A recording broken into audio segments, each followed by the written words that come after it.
Welcome to SDH's look at everything going on in the WPSL Southeast. Literally, there's just one match to go in the regular season, and then we'll get you ready for the playoffs. We'll go through the playoffs and let you know what else is going on outside the WPSL Southeast. We're going to hear from a couple of coaches and find out what it was like for them in their seasons in the WPSL Southeast. We'll go through what happened over the last 7 days and get you ready for the next go-round and the postseason. But, as always, no dilly, no dally zone. So what we're going to do, we're going to go over what happened in the last 7 days as we head toward the activity in Week 9 and 10 of the regular season. Technically, it's Week 9, but they're calling it all Week 9. But let's get back into Week 8 and break down what happened. FC Nashville Wolves, they got caught up with all of their activity, and they had 2 home matches within a 3-day period at Davidson Academy in the Tyler Beasley Soccer Complex, and I think it showed. 865 Alliance won by 6, Chattanooga FC won by 5. Decatur FC and Nashville Rhythm, they were going at it for the home regular season finale for Decatur FC. Big matchup toward the top of the table for both of these clubs. Here's your highlights. Courtesy of WPSL TV, our Gabe Schrei that was making the call. Here's his call for some of the action for Decatur and their win over Nashville Rhythm. Up the field with it, Decatur. Long feed into the wing. Backdoor. Ball loose out front. Well struck left side. It goes just wide. Our sheet remains clean. We played nearly 10. What a shot. Atlanta, Georgia is building quite the case to become soccer mecca in the United States, in my opinion. This week hosting Copa America, Team USA, and Mercedes-Benz. Right now, Atlanta United playing. Ball filters through traffic. And, of course, we have Decatur in the suburbs. That's a great pass by Chapman. Left side, and she buries it in the twine. 1-0 Decatur Football Club. Go, Decatur FC. What a start for Decatur Football Club.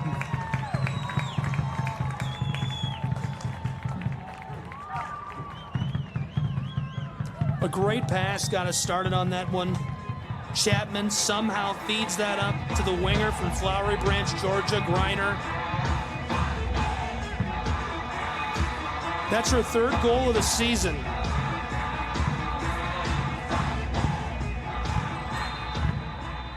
Sarah Griner credited with the goal, her 3rd of the season.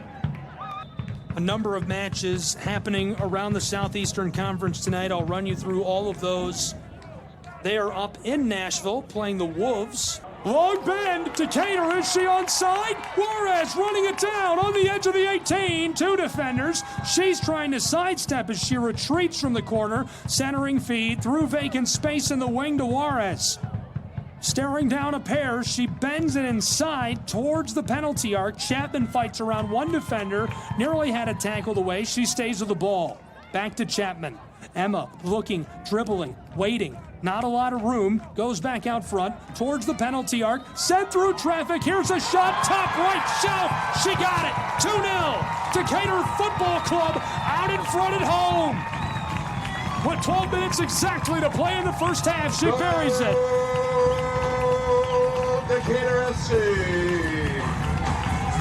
Atlanta Fire United at Lawson Field in suburban Birmingham shut out FC Birmingham by the final of 3-0.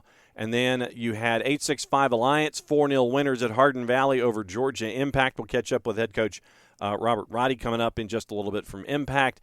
And Week 9 started with a big match win for Decatur FC, finishing out their regular season 1-0 winner over UFA Gunners. That sets up the last match of the regular season on Saturday, 7 o'clock Eastern Time, Atlanta Fire United and Chattanooga FC. So that's the schedule. What are the standings? So here's the standings heading into the last match of the regular season. Everybody had 8 matches to play. 865 Alliance right now at 20 points. They're your top seed. Decatur FC is your 2, and they'll be looking much like everybody else. 865 Alliance has advanced to the postseason. UFA Gunners, they hit each column in their last 3. They finished 5-2-1. They finished third at 17 points. Nashville Rhythm, 5-1-2. and they finished at 16. Georgia Impact finished at 14 points. They finished at 4-2-2 in the regular season, and they were 5th. Chattanooga FC right now is at 7 points. They've won 2 of 7, as have Atlanta Fire United, and so they're going to play at Pinecrest Academy to determine who's going to finish 6th and 7th in the WPSL Southeast. FC Birmingham had 1 win in 8 this past season, and FC Nashville Wolves did not have a win in the WPSL Southeast this year. So once again, setting up the schedule, there's just the one match to go, and it's the one that can kind of impact things and swing things one way or the other. Atlanta Fire United, Pinecrest Academy, hosting Chattanooga FC. We'll keep an eye on that as we go. So as we have promised, we caught up with a couple of coaches, and it was our way of catching up with them and finding out what was going on as they were getting ready for the postseason, and it was what it was going to be like watching other clubs. And so first, here's our interview from Soccer Down Here and the morning show where we caught up with Campbell Chapman, the head coach of Decatur FC, about their successful first season. Chap, thanks for dropping by. Hey, good morning. I apologize. I'm driving, but I'll be pulling over in a little bit. I was going to say, we need to do safe interview here. I don't want to get you into any kind of trouble. Eyes are on the wheel. I'm good. All right, just checking. It's John and Nick here with you. First off, walk us through last night. You got the Duke on the last match of the regular season. Well done. Yeah, thanks. Appreciate it. Yeah, no, it's obviously that was a game obviously we were looking forward to from a competitive perspective. You know, a lot of the games that we've had this year, the competition has not been at really the standard that you would have a consistent performance level, you know, playing against. But going into last night's game, we had a good win on Saturday against a good side out of Nashville, and it was a good game. It was a proper game up and down the pitch. Probably for the most times this season, we were having to defend a lot more than we would normally have to. And at the end of the game, obviously, a fortunate goal, but all goals are good when they go in the back of the net, and we got a good result. Nick, for Campbell Chapman, the head coach of Decatur FC, first year in the WPSL Southeast. Go for it. All right, first season's coming to a close. What are some things that you're looking forward to closing out after this match? What are some things that you as a manager are looking forward to and changing up or switching up, or areas you see opportunities for improvement? Yeah, I mean, we were very fortunate. The squad that we brought in this year was deep, and we even added some girls towards the end of the season that were on the practice squad that did really well. Going into that league again, like we did going into this year, I knew that the standard of players that I was bringing in was going to be good. We had enough quality players from the SCC and other Division 1 conferences that we'd have a very competitive team. There's obvious areas where you can always feel that you can do better, and I would say, like in probably most of the coaches, that, you know, people who can put the ball in the back of the net, take the chances. Because defensively we were solid. I'm not sure exactly, but I think we only gave up 3 goals during the course of the season. But when you have those big games, when you need something special up front, we missed Becky Contreras, who got injured in game I forget the game she got injured. I think it was the Knoxville game. And having a physical presence up at the top end of the pitch is always important. So I think that would be the one area where next season I would look to strengthen a little bit, would probably be up in the forward positions. So, Chap, you had a record-setting year in the stands where Decatur FC had a lot of folks in some very hot conditions. You had a lot of diehards that were out there at Decatur High School watching you this season. What was it like to see that support come at you from absolute zero? Match day one, they're diving in, and you get all of these attendance records set in the WPSL. What was it like to have that kind of support from the absolute beginning? It's amazing. I mean, to be honest, last night, I think there was probably, I couldn't give the exact number, there's probably 300 people at the game last night, because it was at Oglethorpe. And at the end of the game, I mean, the fans were chanting, you know, Decatur FC and really get into the game. And I think that's the one thing that what we brought to the city is we brought across the board a different, maybe people who maybe not even soccer fans, who've gone to their first game, definitely probably their first game watching a high-level women's game, and have just fallen in love with it. Nick, go for it.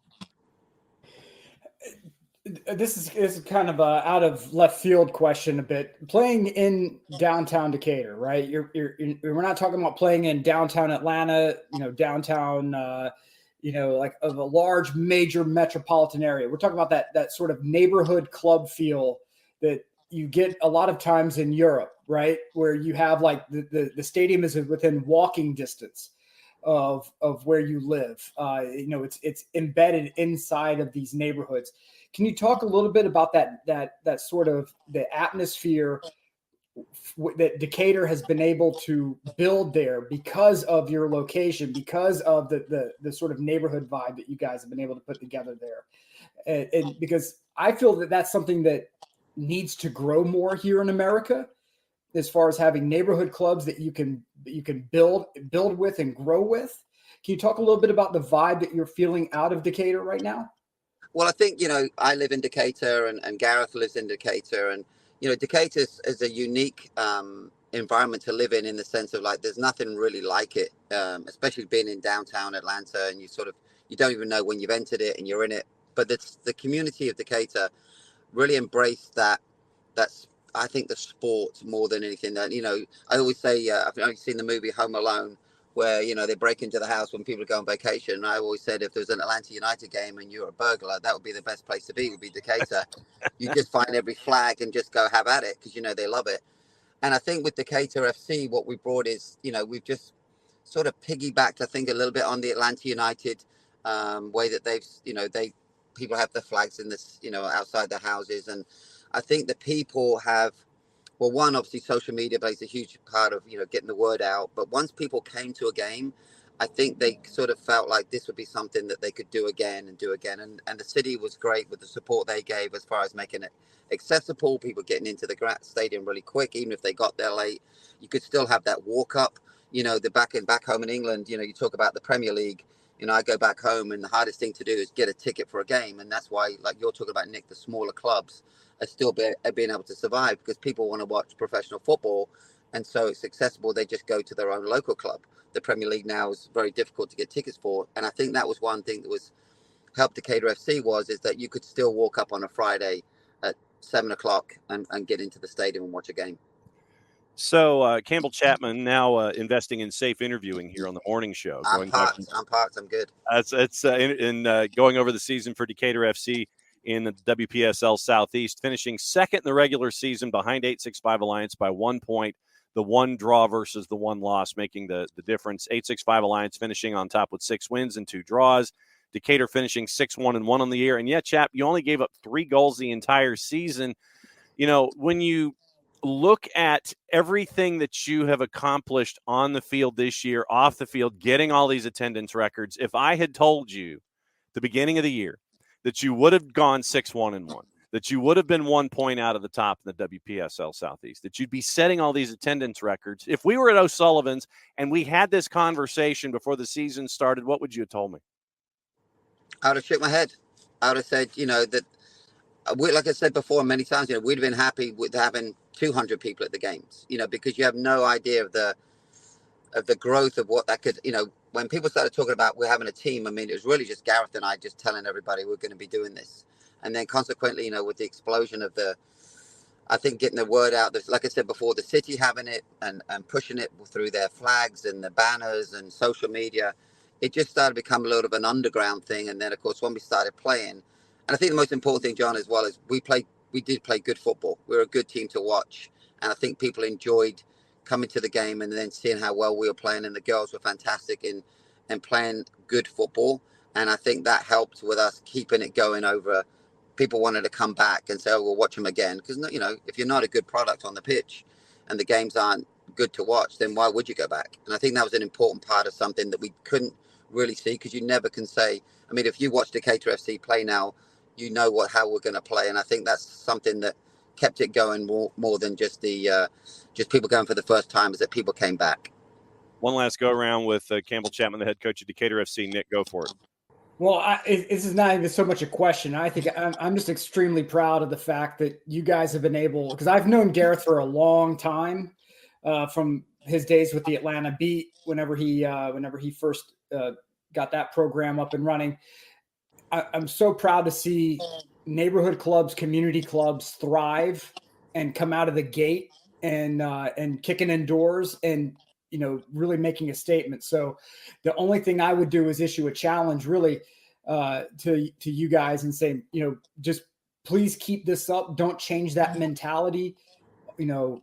Keep that same energy going, because I think what you guys are doing is excellent, and just looking forward to what you guys are bringing coming down the road. No, I appreciate it. I mean, we're going to be doing things during the off season to keep us relative. We'll be doing some camps at Christmas. We'll do some camps at spring break, when we can get the players back in, when they're back in town, and we can get them, get the kids out there playing with them. Because one thing that I haven't spoken about was the phenomenal support from the younger kids, from girls and boys who are playing soccer and love soccer. And I think that's something that we noticed far more towards the end of the season, is that girls are, kids are showing up with banners with Scylla or people like that they've actually started to relate to as young, especially young girls, watching the game. They're starting to see some, these are actually developing into sort of like little mini idols within the city or within youth soccer. So that's the one thing that really was been fantastic, is the growth of the fan base, and especially the young fan base. Now, so what is next, sir, other than maybe catching some sleep? Well, actually, I'm full-time at GSA at the Youth Soccer Club up here in Lilburn, and I'll give a plug to our 2010 girls, our under-14s who qualified for the last 8 in the national championship. So we're off next week to Richmond to play in the ECNL national finals. Don't be a stranger, chap. It's always been great to catch up with you Anytime. And everybody there at Decatur FC this season. And so, Crash, whenever you want to talk. It's been great to see you this year. Cheers, John. Thanks, Nick. All right. That's Campbell Chapman, the head coach of Decatur FC. Finished up strong last night, had a couple of hundred up at Oglethorpe. So that was your palate cleanser for the morning.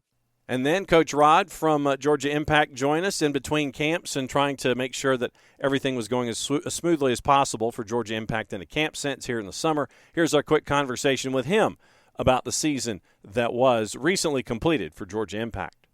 So last time we talked, you were going from one end of the planet to the other, and back, and it was a mixed trip for you. But specifically, when it came to Impact in the last match of the regular season, it was a long day for you.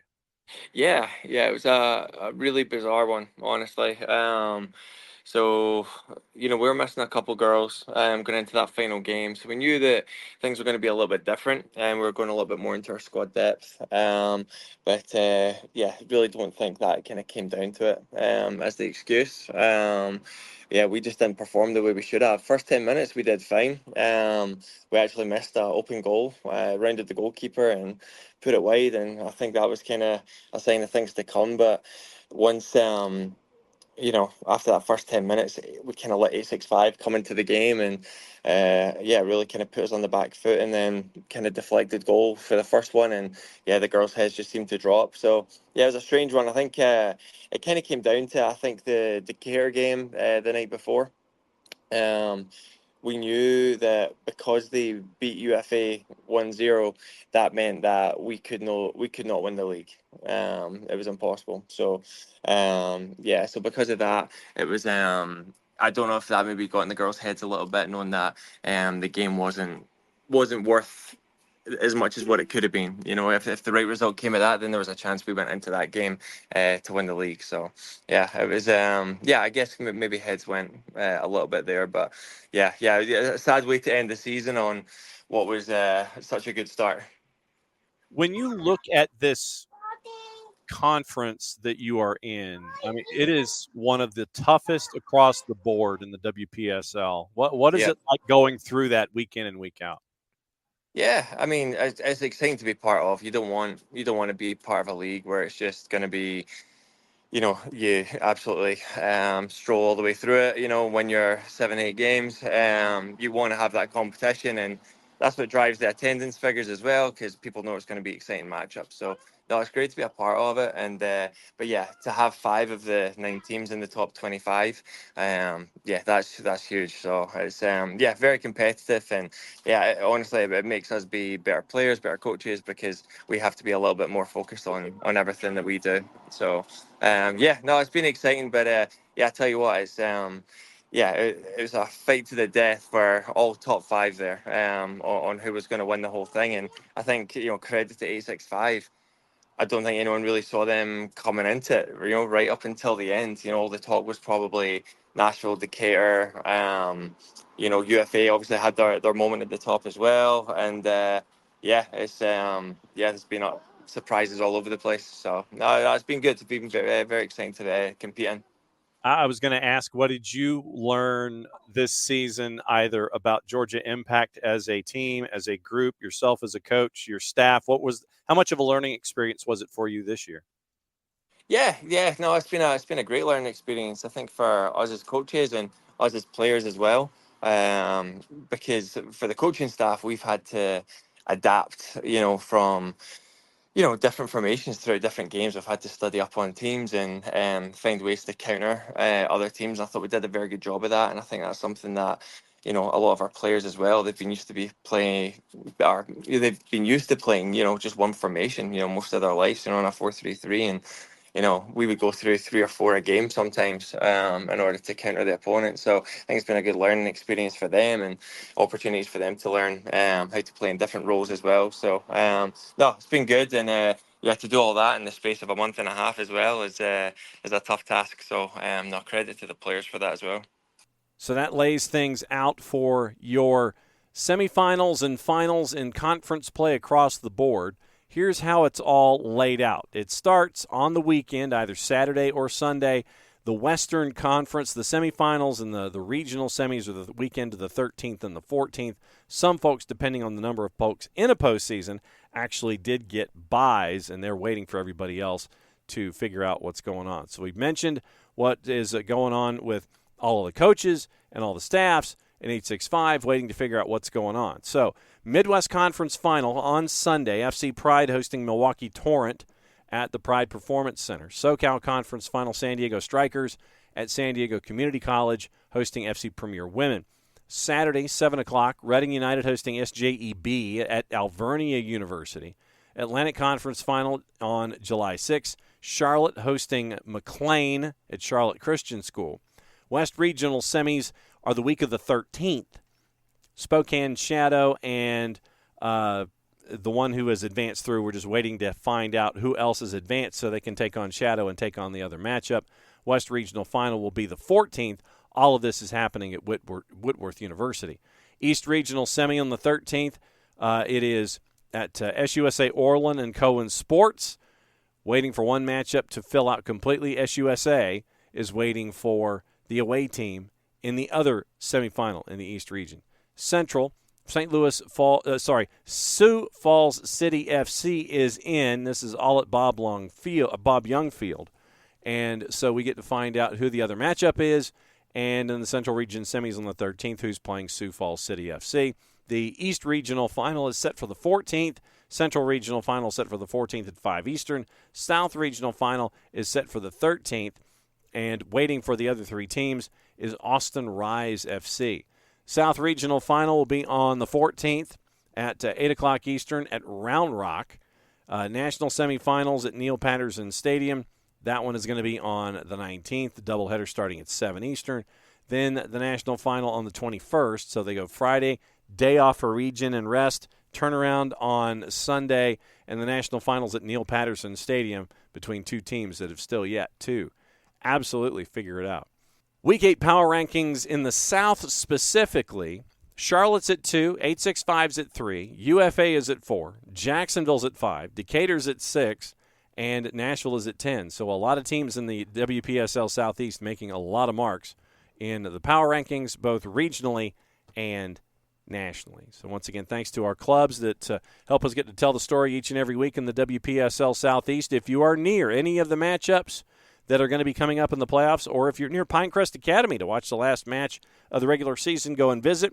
It's great entertainment, and you get to see the next waves of talent coming through in the United States. Various age groups and age levels, everywhere from 15 and 16 all the way into the low 30s. So it's always been fun to be able to share the stories here on SDH, as we have always been wont to do. So for everybody here at SDH, I'm just John. Play it safe. Thanks for dropping by and letting us know what's going on in your mind when it comes to the WPSL Southeast. One match left in the regular season. Then we get to the playoffs, and we'll find out where we go from there. So for everybody here, to all of you, play it safe.